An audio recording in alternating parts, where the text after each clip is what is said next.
মনোবীক্ষণ polyclinic, চিকিৎসার জগতে এক দশক। এখন এখানে সব বিষয়ে ডাক্তারবাবু একসাথে তলায়। ফোন করুন 7477999515 এই নম্বরে।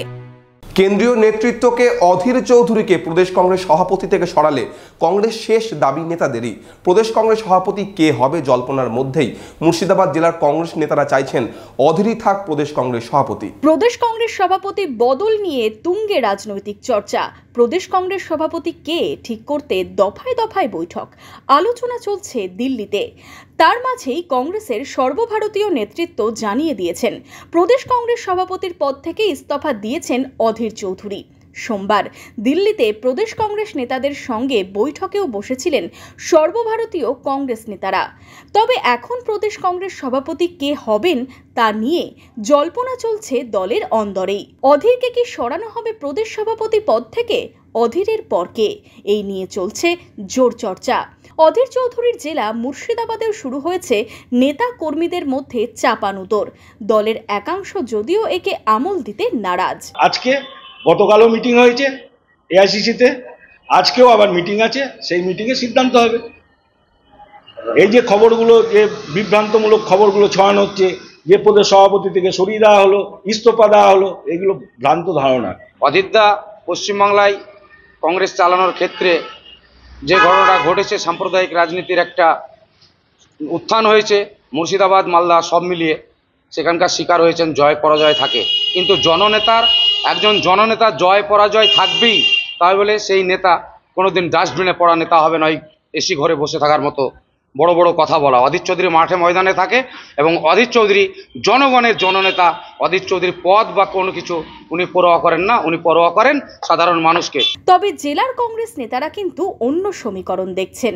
কান্দির প্রাক্তন বিধায়ক সাফিউল খানের স্পষ্ট দাবি, অধীর চৌধুরী পদে না থাকলে রাজ্যে কংগ্রেস শেষ হয়ে যাবে। অধীরকে দেখেই কংগ্রেস করেন নেতাদের একাংশ। রাজ্যে কংগ্রেসকে রাখবে নাকি মমতার সঙ্গে চলবে হাইকমান্ড, সেটা ঠিক করতে হবে হাইকমান্ডকে। তো অধীর চৌধুরীকে যদি না রাখে তাহলে পশ্চিমবঙ্গে কংগ্রেস গুটিয়ে যাবে। তার কারণ গোটা প্রদেশ অধীর চৌধুরী কীভাবে চালিয়েছে আমরা সেখানে খুব কাছ থেকে দেখেছি। অর্থনৈতিক থেকে আরম্ভ করে, প্রশাসনিক থেকে আরম্ভ করে সব সময় কর্মীদের ঢাল হয়ে থাকতেন উনি। এখন যদি আজকে উনি কংগ্রেস যদি ছেড়েই দেন বা যদি কোনো পদে যদি না থাকেন, তাহলে সেইখানে কংগ্রেসটা করা খুব অসুবিধা হবে। তা সেটা কেন্দ্রে বুঝবে পশ্চিমবঙ্গে কংগ্রেস থাকবে কি থাকবে না। অধীর চৌধুরীকে ব্যক্তিগতভাবে কংগ্রেসের কর্মীরা ভালোবাসে, অধীর চৌধুরীকে দেখে পার্টি করে, অধীর চৌধুরীর সাহসে পড়ে আমরা সবাই পার্টি করে এবং আমরাও করি। তার যদি অধীর চৌধুরী কোনো পদের জন্য লালায়িত নয় আজ অবধি দেখেছি আমরা, কিন্তু যদি কেন্দ্র এই ভুল করে তাহলে পশ্চিমবঙ্গে কংগ্রেস শেষ। সেটা কংগ্রেসকে শেষ করবে না পশ্চিমবঙ্গে মমতাকে নিয়ে থাকবে, সেটা কেন্দ্রের ব্যাপার। জেলা কংগ্রেসের একাংশের দাবি, এই সরকারের বিরুদ্ধে লড়াই করতে গেলে অধীর চৌধুরীর বিকল্প নেই। বর্তমানে যা অবস্থা পশ্চিমবঙ্গে, অধীর চৌধুরী ছাড়া আমার মনে হয় অন্য কেউ সভাপতি হলে এটা সম্ভব হবে না। বিশেষ করে এই সরকারের বিরুদ্ধে লড়তে গেলে অধীর চৌধুরীকেই পুনরায় সভাপতি করতে হবে।